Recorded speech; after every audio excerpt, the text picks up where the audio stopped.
bring up that article I told you about this. This article, listen to this, by the way. Listen to this. This is the title of the CNN article. Depression drove her close to suicide. Now, Olympian Raven Saunders wants to, quote, destigmatize mental health. And good for her, but the idea that she was close to suicide and then she discovered the shot put is troubling. Since returning from the 2016 Rio Olympics, her mental health had spiraled. Sitting at the wheel of her car, her mind was now drawn to a dark place from which there seemed to be no return. As she circled past a drop-off along the Mississippi Highway, the urge to veer off the road towards the towering trees below was almost overwhelming. This is nice, huh? This will be a nice montage they do. Just have her sitting in her car. They'll recreate it. They're like, can you take us through the route where you thought about driving off the highway? We want to film it. We want to have like a little compilation before you go up and lose. It was like no one really understood the pain and the challenges I was going through. Saunders, who placed 5th in the shot put, this is what I mean. If they go and it doesn't happen, it's curtains. It got worse and worse and worse and worse till it all boiled over.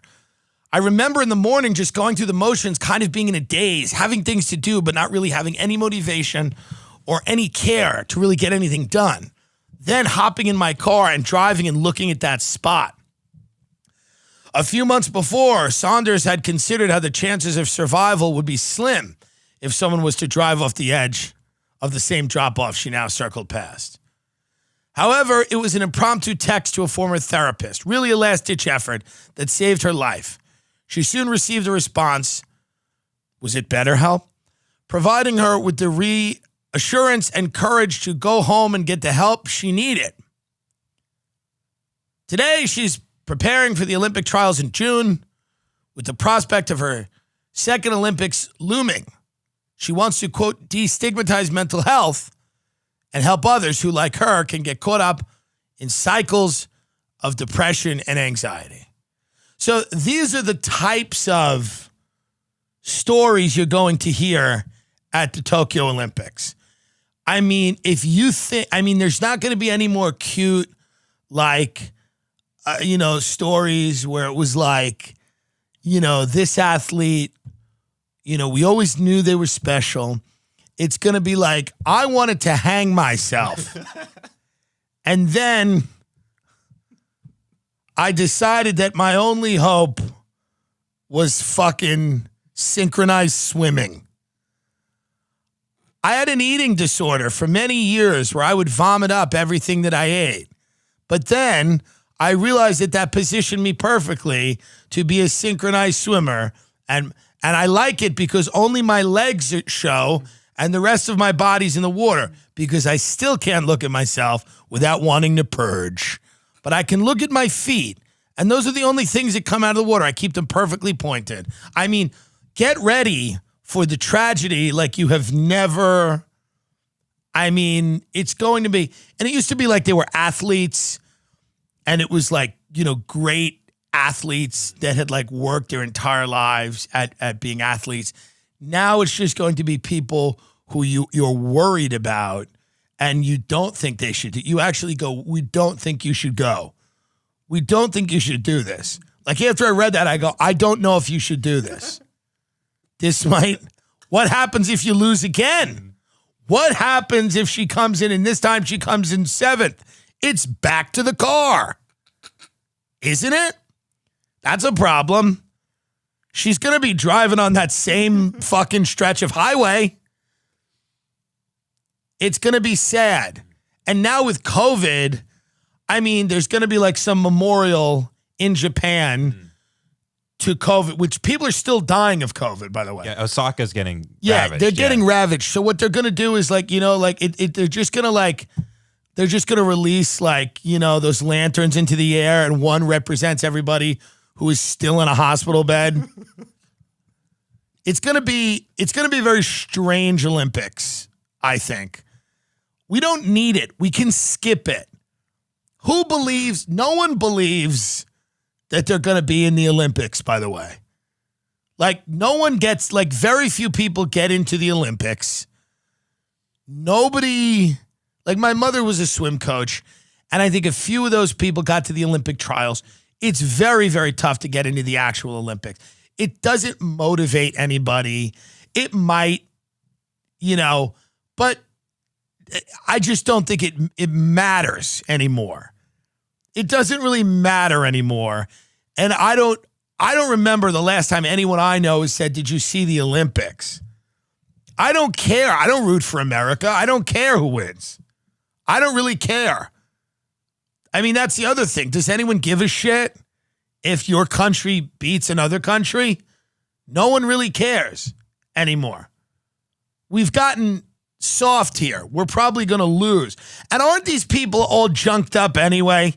Aren't these a bunch of drug addicts? I mean, they have to test them like 9 times to make sure they're not like skin popping steroids in the locker room right before they get in the pool. Aren't these all junkies anyway? Yeah. I mean, we've just created a race of junkies to perform. These people, some of them have natural talent, but everybody's doping. That's what the Olympics is. It's like a bunch of lab rats doping, and I don't get inspired by it, is my point. I'm uninspired by the Olympics. I don't need it, and I don't know why you need it.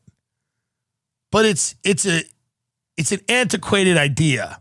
I understand that people think it's important, but it's not. Just leave it alone. That's my take on it. I don't need to see a bunch of drug addicts run around and do hurdles. I can skip that, and I think you should too. And I don't need all the stories about she was raised by a single mother in the bayou, and now she does hurdles. Good. Good. Moving on. Like, I don't need that. It's going to be, and here's the other thing about destigmatizing mental health.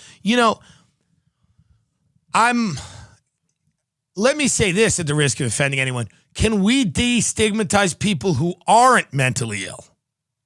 Because I believe they are getting a lot of pushback right now in society. The people who are not insane, I feel like, are having a much tougher time of it. Mentally ill people, and not real mental illness like my mother has, like schizophrenia, but I mean, mentally ill seems to kind of be a little bit of a benefit in certain industries, certainly the one I'm in. Can we perhaps destigmatize people who don't want to kill themselves? Is that okay? Is it okay that someone doesn't want to kill themselves anymore? Well, can we destigmatize that experience in life? People who don't want to take their car and drive it off a road? Do you think they have anything interesting to add? Everything now is about destigmatizing mental health, which I don't even know what that means. How about funding it? Give it funding and help people that are insane. I don't know what destigmatizing mental health means. And they're rarely talking about like schizophrenia or multiple personality disorder. It's always anxiety and depression. Yes.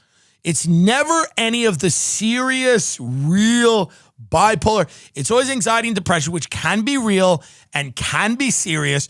But also there's a lot of people that are diagnosing themselves off of Instagram, and they really have no idea what they have. They're fetishizing mental illness. It's becoming their identity, and they're leaning into it. And I am a person that understands this because I have a mother who's seriously mentally ill, like real mentally ill, like not like she doesn't have a Twitter.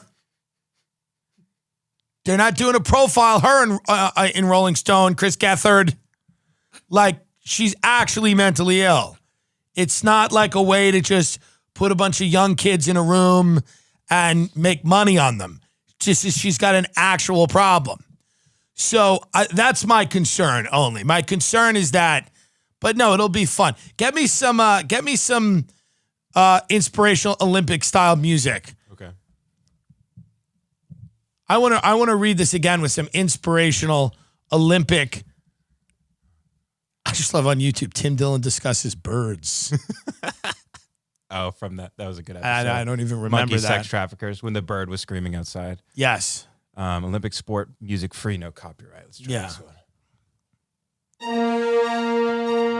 There was not a day that went by that she didn't feel like taking her car and driving it off the road. She imagined the sweet release of being plunged into sub-zero freezing water. She had read she would only survive for 60 seconds, and that was okay with her. As she could feel the water literally choking her, her body, all of her extremities losing feeling, as she slipped into the darkness, which she called home, the final comfort, her final resting place. As she thought about taking that sweet barrel of a gun and putting it right in her mouth, blowing her brains out of the back of her head, not one day went by when she didn't think of lighting her house on fire and locking herself in. The sweet smell of her burned flesh, signifying that her earthly race had been run. But then she discovered pole vaulting, and that changed her life. His mother and father raped him constantly. They would sell him to other pedophiles in the community. When he was a young boy, he learned a deep sense of shame after killing both of his parents and then being sentenced to a juvenile hall for only 3 years because of the heinous nature of their crimes against him. He finally started running. Ironically, something he should have done years before. He ran and ran. He jumped over a hurdle. He finally found his sister, his long-lost sister, later in life, and she raped him. And that gave him the strength to pursue his dreams of running and jumping over hurdles. And now he is here to compete in the Tokyo COVID Games. This is a very inspiring story. This young girl, for many, many years, was a Nazi. Raised in a small, quiet suburban town in Georgia, she discovered the alt-right at a young age. She started live streaming, started asking questions about Jewish people and the shapes of other people's skulls. For many years, she became a shitposter. She fought against misogyny in the alt-right online community for many years, establishing herself as one of the preeminent shitposter trolls in the neo-Nazi gaming community. Then, she left all that behind to swim at the Tokyo Games. No longer a Nazi, though not really comfortable with everyone, different races. We did observe that. She was a little weird. But she's here now, leaving all that behind to be an Olympian, what she was destined to be. We are investigating an incident where there was a swastika in the pool locker room.